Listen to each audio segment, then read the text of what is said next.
ஆன்மீக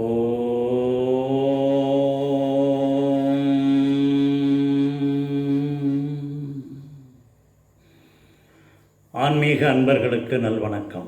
நமது மயிலாடுதுறை சேந்தங்குடி சீர்காழி சாலையில் சுமார் 160 ஆண்டு காலமாக எழுந்த அருள்பாலித்து கொண்டிருக்கின்ற ஸ்ரீ ஆதி மன்மதீஸ்வரர் சுவாமி ஆலயத்தில் அன்னாபிஷேகம் பெருவிழாவானது நடக்க இருக்கின்ற காரணத்தினால் அன்னாபிஷேகம் பற்றி ஒரு விளக்க உரையை தர வேண்டும் என்று இறைவன் திருவுளம் கொண்ட பாங்காக நான் எடுத்துக்கொண்டு அன்பர்களாகிய உங்கள் முன்னே அன்னாபிஷேகம் பற்றிய ஒரு சில செய்திகளை சொல்ல வேண்டும். இதற்காக இறைவன் எனக்கும் உங்களுக்கும் துணை நிற்க வேண்டும் என்று இறைவனை பிரார்த்தித்து கொண்டு தங்களுக்கும் வணக்கம் கூறி எனது உரையை தொடங்குகின்றேன். அன்னாபிஷேகம் சிவபெருமானுக்கு ஏன் செய்ய வேண்டும் என்கிற கேள்விக்கான விடையை நமது இந்த காணொளியின் முதலாவது பாகத்திலே பார்த்தோம். சிவபெருமானுக்கு நம்மை அன்னமளித்து காக்கின்ற சிவபெருமானுக்கு நன்றி உணர்வோடு மீண்டும் அன்னாபிஷேகம் செய்து மகிழ்கிறோம் என்கிற விடையை பார்த்தோம். இந்த காணொளியின் இரண்டாவது பாகத்திலே இரண்டாவது கேள்வி, ஐப்பசி மாதம் பௌர்ணமியில் ஏன் அன்னாபிஷேகம் செய்யப்படுகிறது என்பதற்கு 2 புராண கதைகளையும் ஒரு விஞ்ஞான சான்றையும் முன்வைத்து இதற்கான காரணங்களை சொன்னோம். இந்த காணொளியின் 3வது பாகமாகிய இதிலே 3வது கேள்விக்கு விடை காண இருக்கின்றோம். அதாவது அன்னாபிஷேகம் செய்வதால், அன்னாபிஷேகத்தை பார்ப்பதால், அந்த அன்னத்தை நிவேதனமாக எடுத்துக்கொள்வதால் ஜீவராசிகளுக்கு ஏற்படுகின்ற பலாபலன்கள் என்ன? இதுதான் 3வது கேள்வி. அதை இந்த காணொளியின் இந்த 3வது பாகத்திலே நாம் காண இருக்கின்றோம். நாம் எந்த ஒரு செயல் செய்தாலும் அதுக்கு என்ன காரணம்னு ஒன்று பார்க்கணும், பலனை பார்த்து தான் ஆகணும். மகாபாரதத்தில் பகவத்கீதையிலே ஸ்ரீகிருஷ்ணர் செயலை செய், கர்மத்தை செய், பலனை எதிர்பாராதேன்னு சொல்லுவார். ஆனால் அதெல்லாம் சரிதான், அது வேறு விதமான பலன். அதாவது இந்த விதமான பலன், எந்த விதமான பலன் என்று எதிர்பார்க்காதே. பலன் ஒன்று நிச்சயமாக உண்டு. அந்த பலன் என்பது ஒன்று உண்டு என்பதை தெரிந்தால் மட்டுமே நாம் செய்யக்கூடிய செயலானது மேலும் சோபிக்கும். அதுதானே உண்மை. ஒருத்தன் கஷ்டப்பட்டு படிக்கிறான்னா எதுக்காக? நிறைய மார்க் வாங்கணும், பலனை எதிர்பார்க்கலாம். ஒருத்தன் உண்மையாக உழைக்கிறான்னா எதுக்காக? நல்ல சம்பளம் கிடைக்கும், அதை எதிர்பார்க்குறான், பலனை எதிர்பார்க்குறான். அது மாதிரி ஒரு பலனை எதிர்பார்த்து செய்யும்போது தான் அது இன்னும் மேலும் சோபிக்கும் என்கிற ஒரு கருத்தின் அடிப்படையிலே தான் இந்த 3வது கேள்வியானது கேட்கப்படுகிறது. அன்னாபிஷேகம் பார்ப்பதனாலும் அந்த பிரசாத அன்னத்தை நாம் நிவேதனமாக எடுத்துக்கொள்வதாலும் என்ன பலன் ஏற்படும்? இதை தெரிந்து கொள்வதற்காக அன்பர்களே ஒரு 2 வார்த்தைகளை நான் சொல்லுகிறேன், புரிஞ்சுக்கங்க. ஒன்று அன்ன துவேஷம், இன்னொன்று அன்ன தோஷம். அன்ன தோஷம்னா என்ன? அன்ன தோஷம் அப்படின்னா என்ன? நாம் இப்போ எனக்கு பசிக்குது, நான் உட்காந்து சாப்பிட்டுக்கிட்டு இருக்கேன். அறுசுவை உணவோடு இலையை போட்டு நிறைய எல்லாமே உட்காந்து போட்டு சாப்பிட்டுக்கிட்டு இருக்கேன். சாப்பிட்டு கொண்டு இருக்கிற சமயத்தில் தெருவில் ஓடிக்கொண்டு இருக்கிற ஒரு நாய் ஒன்று குறுக்க வருது. அங்கேருந்து என்னை பார்க்குது, திரும்பி வந்து உட்காந்துக்குது, எனக்கு முன்னாடி வந்து உட்காந்துக்குது. உட்காந்த உடனே நான் அந்த இடது கையால் விரட்டுறேன். ஓடு. ஏன்னா வலது கையால் விரட்டினா அந்த வடையும் சேர்ந்து வந்துட்டுதுன்னா என்ன செய்கிறது? ஆஹா, வடை போச்சே, சொல்ல முடியாது இல்லையா? அதனால் ஜாக்கிரதையாக இடது கையால் விரட்டுறான், ஓடுன்னு. அந்த நாய் போகலை. ஏன்னா அதுக்கு பசி. யாராவது ஒரு கொஞ்சம் உணவு கொடுப்பார்களா என்று தேடிக்கொண்டு சென்றது, என்னை பார்த்தது, வந்து உட்கார்ந்தது. இந்த மூஞ்சை பார்த்துட்டு இவன் கொடுப்பான் சாப்பாடுன்னு நம்பி வந்து உட்காருது. நான் அதை விரட்டுறேன். ஒரு சாதத்தை பிசைகிறேன், ஒரு உருண்டை எடுக்கிறேன், வாயில் போடுறேன். பிசையும் போது கீழே பார்க்குது, வாயில் போடும்போது மேலே பார்க்குது, பிசையும் போது கீழே பார்க்குது, வாயில் போடும்போது மேலே பார்க்குது. இடையில 2 தடவை குலைக்குது. நான் எதையுமே கண்டுக்கல, அதை விரட்டுறதுலே இருக்கிறேன். கடைசியாக எல்லா உணவையும் சாப்பிட்டேன், சுத்தமாக சாப்பிட்டுட்டேன். ஒரு பருக்க கூட விடலை. சில பேர் நீங்கள் பார்த்துருப்பீங்க, சில பேர் சாப்பிட்றத இலையில் சும்மா வழித்து பார்த்தா இன்னமும் நடந்துக்கிட்டு தான் இருக்குது, நடந்து கொண்டு தான் இருக்கிறது.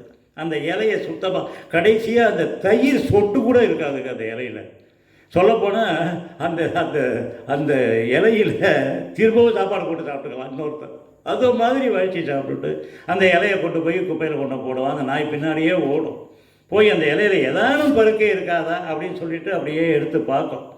அதில் ஒரு பருக்கை இல்லைன்னு அந்த நாய் என்ன தெரியுமா நினைக்கும், பாவம்டாயும் பாவம் நம்மளை விட பசியில் கஷ்டப்பட்டவன் போல இருக்குது, நம்மளை விட பெரிய பிச்சைக்காரன் போல இருக்குது நினச்சிக்கிட்டு போகும். ஆக நாம் நமது பசியை தீர்த்து கொள்ளுகிற சமயத்திலே இன்னொரு ஜீவராசி அல்லது இன்னொரு மனிதனின் பசியை பற்றி கவலைப்படாமல் நடந்து கொள்ளுகிறோமே, அது அது ஒரு பாவம், அது ஒரு பாவம். அதுதான் அன்ன தோஷம் எனப்படுகிறது. அன்ன தோஷம் ஒரு உதாரணம் சொல்கிறேன். இந்த அன்னதோஷம் ஏற்பட்டு விட்டால் நிச்சயமாக வாழ்க்கையிலே ஒரு நாளாவது, ஏதேனும் ஒரு நாளாவது, ஒரு வேளையாவது உணவு கிடைக்காமல் பசியால் வாடுவது திண்ணம், சந்தேகமே இல்லை. இந்த 2014 நான் சென்னையில் இருக்கும்போது இந்த செம்பரபாக்கம் ஏரி உடச்சிக்கிட்டு மழை சோன்னு பெய்யுது, ஏரி உடச்சிக்கிட்டு எல்லா அப்பார்ட்மெண்ட்லேயும் அவன் 1 கோடி 1.5 கோடி 2 கோடி கொடுத்து வாங்கின அந்த அப்பார்ட்மெண்ட்டு கிரவுண்ட் ஃப்ளோரில் இருந்தவங்க எல்லாருமே மொட்டை மாடிக்கு போயிட்டாங்க. 12வது மாடி 10வது மாடி 8வது மாடின்னு அங்கே போயிட்டாங்க. எதுக்கு?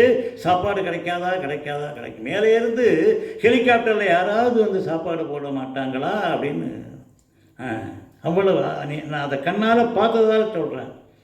கண்ணால் பார்த்தேன் சார் அதெல்லாம்.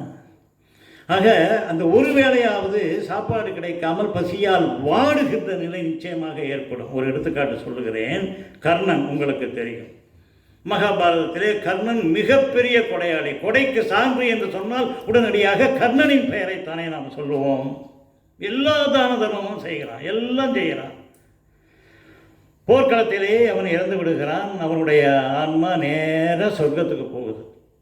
சொர்க்கத்தில் போய் அப்படி போய்கிட்டு இருக்கும்போது கர்ணனுக்கு பசிக்கிறது. ஒரு ஆச்சரியமான விஷயம். பசின்னா தாங்க முடியல, அவனால் தாங்க முடியல, அவ்வளவு பசி. இங்கே அங்கும் பார்க்குறான், எங்கேயாவது சாப்பாடு கிடைக்குமான்னு பார்க்குறான், இங்குமே சாப்பாடு கிடைக்கவில்லை. வருந்துகிறான், மிகவும் கஷ்டப்படுகிறான். அந்த சமயத்திலே ஒருத்தர் வரார். யார் வந்திருப்பார்? எல்லாம் உங்களுக்கு தெரிஞ்சவர் தான், நாரதர் வரார். அப்படியே இங்கேருந்து நாரதர் வரார். என்ன கரெக்டா, என்ன செய்தி? யோ என்னையா இது, சொர்க்கத்தில் பசிக்காதுன்னு சொல்கிறாங்க, எனக்கு பயங்கரமாக பசிக்குதையா? ஆமாம் பசிக்குது தான். என்ன பசிக்குது தானா? சாப்பாடு இல்லையா, நான் என்னையா செய்கிறது? ஒன்றும் செய்ய வேணாம். உன்னுடைய ஆள்காட்டி விரல் இருக்கு பாரு, ஆள்காட்டி விரல், அந்த சுட்டு விரல், அந்த ஆள்காட்டி விரலோட நுனியை வாயில் வைத்துக்கொள். யோ என்னையா நினச்சிட்டு பேசுகிறேன்?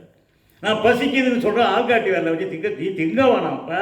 அந்த ஆள்காட்டி விரலை வாயில் வைத்துக்கொள், நான் சொல்வதை செய், என்ன நடக்கிறது என்று பார். கர்ணன் அதை ஒத்துக்கொண்டான். தன்னுடைய ஆள்காட்டி விரல் நுனியை வாயில் வைத்துக்கொண்டு சப்பனா பசி மறந்து போச்சு. ஆச்சரியம், கர்ணனுக்கு ஆச்சரியம். என்ன நாரதரே, எப்படி இது நிகழ்ந்தது? கர்ணா, நீ பூலோகத்தில் இருக்கும்போது எல்லா விதமான தான தர்மங்களும் செய்தாய். ஆனால் நீ செய்யாத ஒரு தானம் அன்னதானம் செய்யவே இல்லையே. யாருக்கும் பசித்தவனுக்கு சாப்பாடு போடலையே. அதனால்தான் இப்போது சொர்க்கத்திலே யாருக்குமே பசிக்காது. ஆனால் இங்கு உனக்கு பசித்திருக்கிறது என்று சொன்னால் அதற்கு காரணம் உன்னை பிடித்த அன்ன தோஷம். அது சரி நாரதரே, ஆள்காட்டி வரல, வாயில் வச்சவொடனே பசி போச்சு, அது எப்படி? சொல்கிறேன் கேளு. ஒரு நாள் நீ உன்னுடைய அரண்மனை வாயிலே உலவிக் கொண்டிருந்தாய். அப்பொழுது ஒரு யாத்திரிகன் வந்தான். ஐயா பசிக்கிறது, எனக்கு உணவு வேண்டும், எங்கு உணவு கிடைக்கும் என்று உன்னை கேட்டான். நீ சொன்னாய், இதோ இந்த தெருக்கோடியிலே ஒரு சிறிய அரண்மனை போன்று ஒன்று இருக்கிறதே, அங்கே ஒரு கணவான் இருக்கிறார், அவர் அன்னதான பிறகு அங்கு செல், உனக்கு உணவு கிடைக்கும் என்று உன்னுடைய ஆள்காட்டி விரலை நீட்டி அந்த வீட்டை காண்பித்தாய். அவன் அங்கு சென்று உணவு அருந்தி அவன் திரும்பினான். அந்த ஆள்காட்டி விரலை நீட்டி உணவு இருக்கும் இடத்தை சொன்னாய் அல்லவா, அந்த புண்ணியம் அந்த ஆள்காட்டி விரலுக்கு மட்டும் கிடைத்தது. அதனால்தான் அதை நீ அந்த நுனியை நீ வாயில் வைத்தவுடன் உனக்கு பசிப்பிணி போயிற்று. அன்பர்களே, உணவு இடாது போனாலும் கூட உணவு இருக்கின்ற இடத்தை சுட்டி காண்பித்த அந்த ஆள்காட்டி விரலுக்கே இவ்வளவு புண்ணியம் என்று சொன்னால், பசிக்கின்ற ஒரு உயிருக்கு, ஜீவராசிக்கு ராமலிங்க வள்ளல் அதை தானே பண்ணார். வாடிய பயிரை கண்ட போதெல்லாம் வாடியதோடு நின்றால் அவரை நாம் போற்றப் போவதில்லை. வாடிய பயிரை கண்டபோது, பயிரை கண்டபோது மட்டுமல்ல, வாடிய வயிறை கண்டபோது வாடியும் அந்த வயிற்றுக்கு உணவிட்டு கொண்டிருக்கிறார். இன்றளவும் கூட உணவிட்டு கொண்டிருக்கிறாரே, அதன் காரணமாகத்தான் வள்ளல் பெருமானை இன்றமும் நாம் பூஜிக்கின்றோம். ஆகவே இந்த அன்ன தோஷம் என்பது எப்படி விலகும் என்று கேட்டால் வேறு எந்த வழியும் கிடையாது. ஈஸ்வரனுக்கு, பரமேஸ்வரனுக்கு நாம் அன்னத்தினால் காப்பு செய்து, அன்னாபிஷேகம் செய்து அதை கண்குளிர கண்டுகொள்வதனால் மட்டுமே அந்த அன்ன தோஷம் நம்மை விட்டு விலகும். சரி, இன்னொரு வார்த்தை சொன்னீங்களா ஐயா? அன்ன துவேஷம். அன்ன துவேஷம்னா என்ன? படிக்கிறது. வேலைக்கு போயிட்டு வரோம், புருஷங்காரன் வேலைக்கு போயிட்டு வரான், வீட்டில் வந்து எல்லாத்தையும் சூட்கேஸ் எங்கே போடுறான், ஷூ கேட்டு எங்கே போடுறான். ஏய் என்ன வச்சுருக்க சாப்பாடு? அங்கேருந்து மனைவி எங்கேருந்து வர கீழே உட்காடுறான். மனைவி ஒரு தட்டை கொண்டாந்து அன்பாக பொட்டேன்னு தட்டை கீழே வைக்கிறார். சாப்பாடு என்ன? சாதம் சமைச்சு வச்சிருக்கா. கொண்டு வந்து அன்பாக அழகாக தடன்னு சாதத்தை தள்ளி விடுறா. பொத்துன்னு விழுது. எடுத்து பிசைஞ்சு பார்க்குறான். புண்ணா காட்டம் இருக்குது. ஏண்டி இது சாப்பாடா? இது சோறா? இது புண்ணா காட்டாக இருக்க. இதை நாய் கூட திக்காதடி. அவளும் உள்ளாரேருந்து அழகாக சொல்கிறான். ஆமாங்க, நம்ம விட்ட நாய்க்கு வச்சு பார்த்தேன், அது திங்கலை, அதான் உங்கள்கிட்ட கொண்டு வந்து வச்சேன். ஏய் நாயை விட கேவலமாக போயிட்டேன் நானா? அது எனக்கு கல்யாணத்துக்கு முன்னாடியே தெரியுங்க. கோபம் வந்துடுது இவனுக்கு. பசியோடு வந்திருக்கிறேன், நீ இந்த மாதிரி என்னை கிண்டல் பண்ணுறியா? ஓங்கி ஒரு எதை இந்த சாப்பாடு தட்டை செவத்தலை மோதி சாதம்னா செதறது. சோறா இது? ஒப்பனமா? உன்னை எப்படி தான் வளர்த்தாங்களோ? எங்கெல்லாம் போகிறான் பாருங்க. ஒரு நாள் புது அரிசி பொத ஆக்கிறான். ஏதோ குழஞ்சி போச்சு. அன்ன துவேஷம் என்று இதற்கு பெயர். அன்ன துவேஷம். இந்த அன்ன துவேஷம் செய்தாலும் கூட அது ஒரு பாபமாக நம்மை பின்தொடர்ந்து பின்னாளிலே நாம் சாப்பாட்டிற்காக கஷ்டப்படக்கூடிய நிலைமையை நிச்சயமாக உருவாக்கும். சந்தேகம் இல்லாமல் உருவாக்கும். அன்ன துவேஷம் செய்யக்கூடாது. இது சாப்பாடு, இது சாப்பாட்டுக்கு அடிச்சுக்கிறத நம்ம ஏதோ நினைக்கிறோம். மிகப்பெரிய சர்வீஸ் ஆர்கனைசேஷன்லாம் இருக்குது, சேவை சங்கங்கள். அதிலெல்லாம் நான் இருந்ததால் சொல்கிறேன், இருக்கிறதால. மதியானம் நல்ல கான்ஃபரன்ஸ் நடந்துக்கிட்டு இருக்கோம். பேண்ட்டை போட்டிருப்போம், சட்டை போட்டிருப்போம், இன்ஷர்ட் பண்ணியிருப்போம், சாக்ஸ் மாட்டியிருப்போம், ஷூ போட்டிருப்போம், பெல்ட்டு போட்டிருப்போம், டை கட்டியிருப்போம், வெயிஸ்ட் கோட் போட்டிருப்போம், மேலே ஒரு பெரிய கோட்டு போட்டிருப்போம், டிப்டாப்பாக இருப்போம். மத்தியானம் 12:45 1 மணி பிரியாணி போடுறாங்கன்னு உடனே உளுந்து அடித்து ஓடுவோம் பாருங்கள். அங்கே ஒரு வரிசையாக நின்று கூட பிரியாணி வாங்க மாட்டான். கட்டது முன்னாடியும் பின்னாடியுமே ஒத்த மேலே ஒத்த ஏறி. அன்ன துவேஷத்தினால் விளைகின்ற பலன் அது. ஒரு ஒரு ஒரு ஒரு எடுத்துக்காட்டு உங்களுக்கு சொல்கிறேன். அது உண்மையிலே நம்ம வந்து பெண்களுக்கெல்லாம் முக்கியமாக ஒரு விஷயம் சொல்லி ஆகும். சமைக்கிறவன் சமைக்கும்போது எப்படி சமைக்கணும்? சமைக்கும்போது சமையலில் நாட்டம் இருக்கணும். எந்த ஒரு செயல் செய்தாலும் அந்த செயலிலே நாட்டம் இருக்க வேண்டும். அதுவும் குறிப்பாக சமையல் செய்யும்போது, மிக மிக முக்கியமாக சமையல் செய்யும்போது இந்த சமையலிலே நாட்டம் இருக்க வேண்டும். அப்போ தான் நாம் உப்பு எவ்வளவு போடலாம், மிளகாய் பொடி எவ்வளவு போடலாம், மிளகாய் எவ்வளவு போடலாம், எல்லாமே தெரிந்து அளவோடு சீராக விகிதாச்சாரம் மாறாமல் நம்ம செய்ய முடியும். அப்படி செய்தால்தான், அப்படி செய்யும். நம்ம என்ன நினச்சிக்கிட்டு சமைக்கணும் தெரியுமா? இறைவா, நான் சமைக்கின்ற இந்த உணவானது எனது மாமனார் மாமியார், வயதான மாமனார் மாமியாரின் நோயை தீர்க்க வேண்டும், அவர்களது உடல் ஆரோக்கியமாக இருக்க வேண்டும், அருள் புரிவாயாக என்று சொல்லிக்கொண்டே சமைக்க வேண்டும்.